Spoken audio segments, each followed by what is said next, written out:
नमस्कार दोस्तों, स्वागत है आपका हमारे आज की वीडियो में। दोस्तों, मध्य प्रदेश लोक सेवा आयोग की ओर से बहुत ही शानदार वैकेंसी निकली है, जिसका नाम है सहायक जिला लोक अभियोजन अधिकारी, मतलब कि assistant district public prosecution officer, मतलब एडीपीओ की पद पर वैकेंसी निकली है। और दोस्तों, बहुत ही अच्छी वैकेंसी होती है और ऑफिस की वैकेंसी होती है। इसका विज्ञापन क्रमांक देखें तो 3/2026, 10/3/2026। इसकी परीक्षा तिथि की बात करें तो 18/10 को यह परीक्षा होने वाली है। 18/10 को परीक्षा होने वाली है और आपके प्रवेश पत्र जो हो जाएंगे 8/10/2026 को आपके प्रवेश पत्र डाउनलोड हो जाएंगे। अंतिम तिथि इसकी 8/5/2026 है। इस वैकेंसी के बारे में पूरी जानकारी देखते हैं। कौन इसमें फॉर्म डाल सकता है, कौन नहीं डाल सकता, क्या इसकी सैलरी रहती है। तो वीडियो को अंत तक देखते रहें, बने रहें। तो दोस्तों, सबसे पहले हम जानते हैं पद का विवरण जानते हैं। पद का विवरण की बात करें तो यह विभाग का नाम तो मध्य प्रदेश शासन गृह विभाग के अंतर्गत यह वैकेंसी आती है। और इसकी श्रेणी की बात करें तो राजपत्रित श्रेणी होती है, द्वितीय श्रेणी की ऑफिसर होते हैं। और पद की स्थिति होती है इनकी स्थायी पद होता है। और वेतनमान की बात करें तो 9,300 से 34,800 प्लस 4,200 ग्रेड पे इनको मिलता है। मतलब इनकी स्टार्टिंग में आप सैलरी की बात करें तो 55,000 के प्लस इनको स्टार्टिंग में सैलरी मिलती है। 55,000 की प्लस स्टार्टिंग में सैलरी इनको मिलती है। और इनका जो कर्तव्य, मतलब कि इनका काम क्या होता है, तो इनका काम होता है कि मध्य प्रदेश में जिला स्तर पर, तहसील स्तर पर, जिला स्तर एवं तहसील स्तर पर जो दंडित मामले होते हैं उसमें न्यायिक मजिस्ट्रेट न्यायालय में राज्य की ओर से लोकहित में पैरवी करता है। मतलब सरकार की तरफ से ये कोर्ट में लड़ते हैं। और इनकी पद का नाम देखें तो पद का नाम है सहायक जिला लोक अभियोजन अधिकारी। और आगे इनकी बात करते हैं, इनकी शैक्षणिक अर्हता क्या होती है, मतलब कौन इसमें, मतलब एलिजिबिलिटी क्या है। तो इसमें अनिवार्य जो शैक्षणिक अर्हता है वो है किसी भी मान्य विश्वविद्यालय में विधि में उपाधि या उसके समक्ष, मतलब विधि मतलब किसी को कानून से संबंधित डिग्री चाहिए, यानी कि आपका ग्रेजुएशन चाहिए, आपको एलएलबी, मतलब एलएलबी जो पास होगा वो इसमें फॉर्म डाल सकता है। और आगे बात है कि इसमें अधिमान अर्हताएँ प्रथम श्रेणी वाले या बार में विधि व्यवसाय में 2 वर्ष पूर्ण करने वाले या उच्चतर अर्हता वाले व्यक्ति को अधिमान्यता दी जाएगी। अब समझें अधिमान्य क्या होता है। अधिमान्यता का मतलब होता है कि प्रथम श्रेणी वाले, यानी कि जो एलएलबी में फर्स्ट परसेंट बनी होगी जिसकी, और सबसे प्रथम श्रेणी में, और बार में विधि काउंसिल, बार यानी कि जो बार काउंसिल होता है, जो वकीलों का बार काउंसिल होता है, उसमें 2 वर्ष की पूर्ण करे, 2 वर्ष का उसमें व्यवसाय में 2 वर्ष पूर्ण किए हों। और उच्चतम अर्हता यानी कि जिसने एलएलबी की है और उसके बाद उसने एलएलएम भी कर लिया है, मतलब ग्रेजुएशन और पोस्ट ग्रेजुएशन कर लिया है विधि के क्षेत्र में, तो एलएलएम वाले को प्राथमिकता होगी।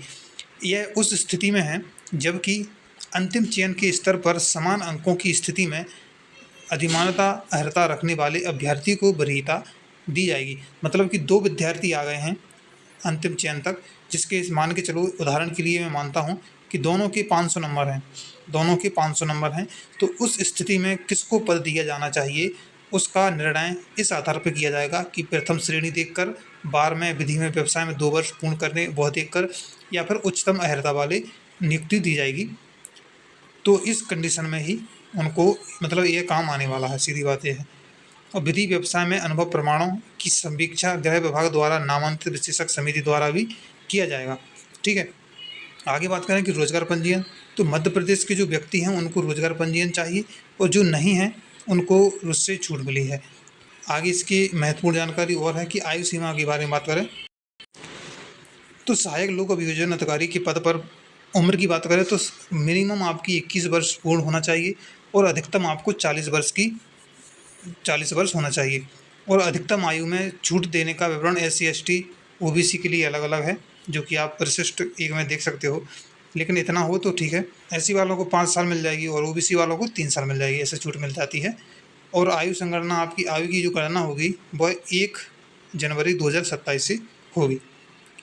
आगे और बात करें, और इसमें योग्यता के बारे में बात है कि अभ्यर्थी के पास उपर्युक्त अर्हताएँ ऑनलाइन आवेदन करने की अंतिम तिथि यानी कि 8/5/2026 तक पूर्ण हो जानी चाहिए। आवेदन करने की अंतिम तिथि के बाद किसी भी तिथि की अर्हताएँ अर्जित करने वाले अभ्यर्थी विज्ञापित पद हेतु विचारित होने के पात्र नहीं होंगे, मतलब इसमें रनिंग वाले नहीं चलेंगे। और बताया है कि शासन द्वारा पदों की संख्या का पुनरीक्षण करने पर इस पद की संख्या परीक्षा का परिणाम घोषित करने के पूर्व तक वृद्धि की जा सकेगी। मतलब कि पदों में वृद्धि होती ही रहेगी। इसमें पद अभी देखेंगे 17 पद हैं, जो मैं आपको अभी बताने वाला हूँ। इसमें चयनित अभ्यर्थियों की नियुक्ति 2 वर्ष की परिवीक्षा पर की जाएगी। मतलब जो व्यक्ति सिलेक्ट हो जाएंगे तो उनकी 2 वर्ष की परिवीक्षा अवधि होगी। इसमें पद के बारे में बात करें, पद बता देता हूँ कि इसमें वैकेंसी हैं तो टोटल 17 वैकेंसी हैं, ठीक है। और इसमें क्या है, बढ़ोतरी होती रहती है, साक्षात्कार के आधार पर होगा।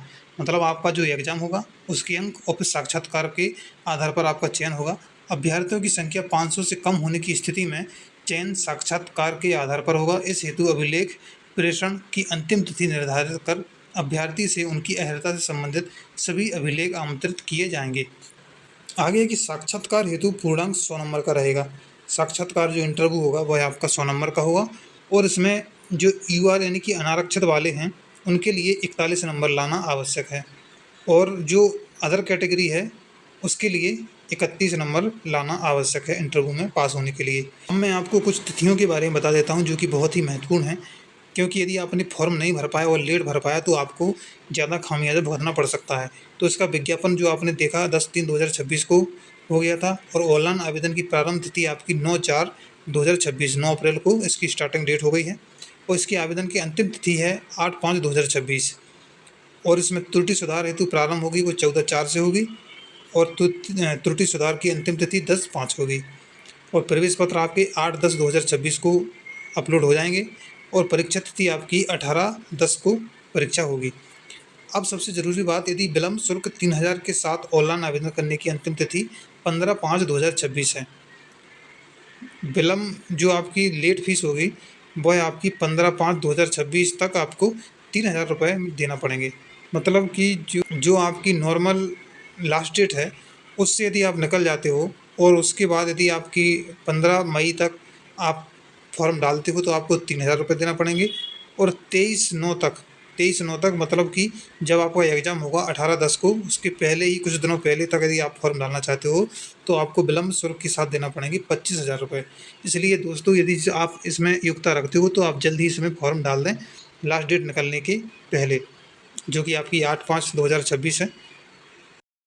ये देखिए यहाँ पर बिल्कुल स्पष्ट है कि यदि आप मध्य प्रदेश के मूल निवासी हैं, SC ST और जनजाति अन्य पिछड़ा वर्ग से हैं तो आपको 250 रुपये लगेंगे अभी, और जो बाकी श्रेणी हैं तो उनको 500 रुपये लगेंगे।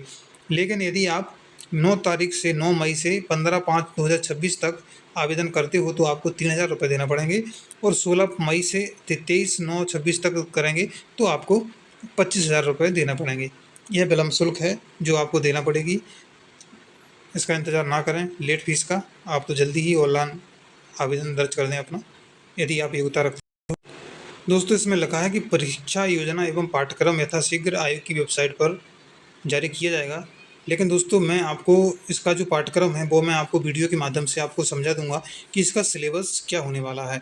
इसका सिलेबस क्या होने वाला है वो मैं आपको बता दूंगा, तो आप वीडियो को देखकर अपनी सिलेबस जान सकते हो क्या है। तो दोस्तों, इसमें सिर्फ आपको क्या, LLB यदि आपने पास किया हुआ है, LLB पास आउट हो तो आप बिल्कुल इसमें फॉर्म डाल सकते हो। तो दोस्तों, बहुत ही अच्छी वैकेंसी है। यदि आप सरकारी जॉब लेना चाहते हो और बहुत ही अच्छी जॉब लेना चाहते हो, ऑफिसर लेवल की जॉब लेना चाहते हो, तो आप बिल्कुल इसमें फॉर्म डालें और अच्छे से तैयारी करके और सफलता प्राप्त करें। दोस्तों, ऐसी और वीडियो देखने के लिए आप हमारे YouTube चैनल को सब्सक्राइब करें और अपने दोस्तों साथियों को ज़रूर शेयर करें।